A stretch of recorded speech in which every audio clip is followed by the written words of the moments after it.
입니다. 저 PPT는요, 2018년 지방선거 때 TV토론입니다. 형님을 정신병원에 강제 입원시키려 했다는 상대 후보의 질문에 이재명 경기지사는 그런 일 없다 이렇게 답변을 했습니다. 최종적으로 못하게 했다 이렇게도 말했습니다. 자신이 지시했다는 부분을 쏙 빼고 거짓을 말하는 것입니다. 이것이 허위사실 공표에 해당하느냐?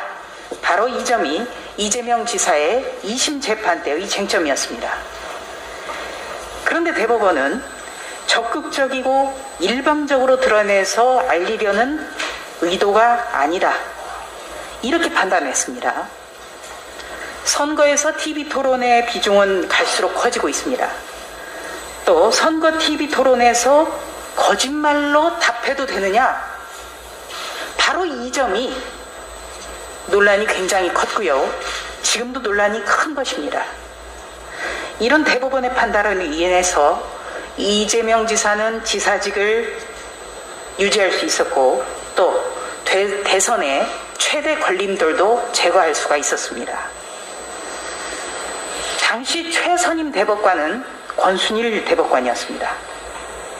권순일 대법관은 유무죄가 동수인 상황에서 무죄 의견을 내서 판결에 결정적인 영향을 미쳤다고 알려져 있습니다.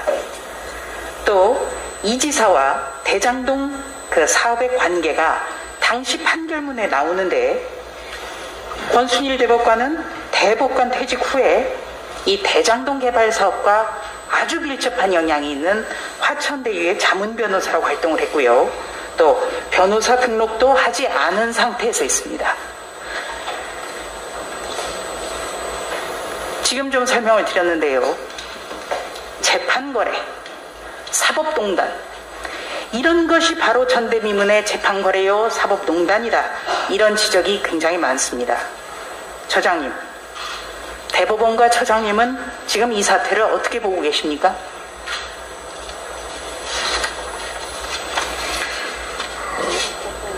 어쨌든 무거운 마음으로 상황을 지켜보고 있습니다. 왜냐하면 저희들은 각각 어쨌든 대법관님들이 각자의 고민으로 본인들의 관점에 따라 가지고 판결을 했고 그렇게 됐음에도 불구하고 이런 일이 불거져서 이런저런 비판적 시각이 나오는 것 자체에 대해서 매우 안타깝게 생각하고 있기 때문에 이 상황 자체가 진상이 이 사실관계가 밝혀지기를 지켜보고 있는 수밖에 없다라고 생각하고 있습니다. 예, 사실관계가 밝혀져야 된다 이렇게 답변을 하셨는데 그렇다면 재판거래라든지 사법농단이라는 의혹에 대해서는 어느 정도 인정을 하시기 때문에 이런 답변을 하신 거라고 저는 생각을 합니다.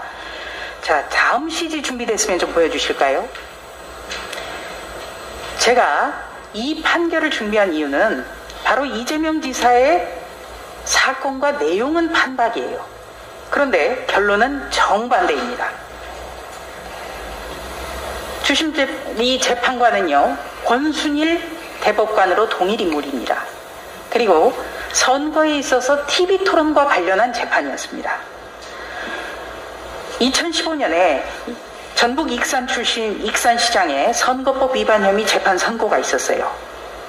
이것도 똑같이 TV토론에서의 허위사실을 공표했다는 의혹이었습니다.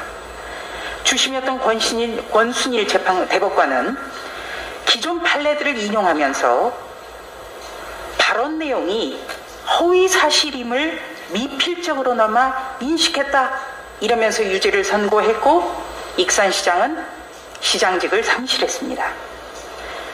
바로 이랬던 권 대법관이 2020년 이재명 경기지사 재판에서는 헌법상 표현의 자유의 관점에서 사건을 바라봐야 된다 이렇게 관점을 180도 바꿨고요.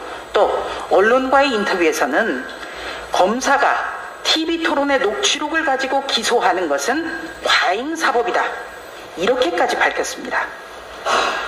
저는 이런 모습을 보면서 동일 인물인가? 두 사건의 재판을 했던 분이 같은 분인가? 이런 생각까지 지울 수가 없습니다.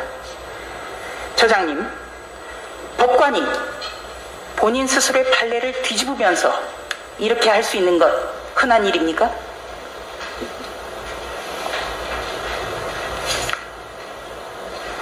제가 말씀드리기는 저 재판에 제가 관여를 안 해서 말씀드리기가 좀 곤란한 것 같습니다. 익산시장 사건에 네, 말씀하시기 곤란하다. 그런데 참 이상하죠? 사람들이 참 이해가 안 간다, 이상하다, 이렇게 느끼는 거는 인정하시겠습니까?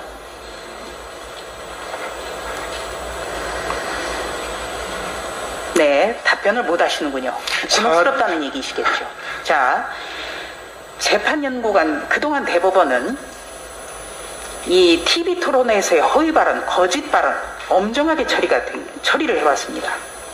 한 언론 보도를 보면요, 재판연구관들이 기존 판례에 따라서 유죄 판결 취재 보고서를 작성했지만 권순일 대법관의 무죄 주장에 따라서 보고서를 재차 만들었다, 이렇게 보도가 나왔어요. 사실입니까? 계속 반복되게 말씀을 드려서 좀 죄송한데요. 저는 그 재판에 이르는 과정에 대한 어떤 말씀을 드릴 수가 없습니다. 예, 사실이냐 아니냐라고 대답을 하시면 되는데 곤란해 하십니다. 이것도 좀 이상하죠. 자, 권 전 대법관은 요약 보고서만 봤다, 이런 주장도 했습니다만 법조계에서는 요약된 보고서만 해도 합의 논문 한 권 분량이다, 누락될 일이 없다, 이렇게까지 이야기를 하고 있습니다. 그래서 권순일 전 대법관의 행적이라든지 여러 가지 정황상 모종의 재판 거래가 이루어진 것 아니냐라는 의구심은 더 커질 수밖에 없습니다. 1분 더 주시고요. 처장의 견해는 어떠십니까? 그 전합의 재판의 과정에 대해서는 제가 이제 말씀드릴 수는 없고요. 어쨌든 일반론을 말한다면은 그 전합에서 모든 대법관님들이 진지하게 논쟁하면서 얻은 결론이고 그것은 판결문에 나타났다라고 말씀드리는 것 이외에는 드릴 말씀이 없다는 걸 좀 이해해 주셨으면 고맙겠습니다. 죄송합니다. 이해가 안 가요. 권 전 대법관 마이크 스위치를 누르고 하십시오. 네. 권 전 대법관의 재판거래 의혹 자료 요구에 대해서 대법원은 이렇게 연락을 해왔습니다. 재판 합의 내용은 비공개 상황이다, 이렇게 일관하고 있는데요. 이른바 사법권 남용 의혹 당시에 법원행정처는 검찰 수사에 전면적으로 자료를 개방한 바 있습니다. 이것도 참 이상해요. 자, 대법관과 정치인이 재판을 거래했다면 이것은 정말 깜짝 놀라. 여기에 대해서 전화를 좀 해주십시오. 저는 계속 말씀드리지만 일반론 말씀드릴 수밖에 없습니다. 네. 모든 법관들이 재판을 함에 있어서 헌법과 법률을 의식해서 본인들의 양심에 따라서 심판할 것이라고 믿음을 갖고 있습니다. 바로 이 헌법과 법률을 의해서 재판을 한다는 믿음이 지금 깨지고 있기 때문에 안 했죠. 네, 수고하셨습니다.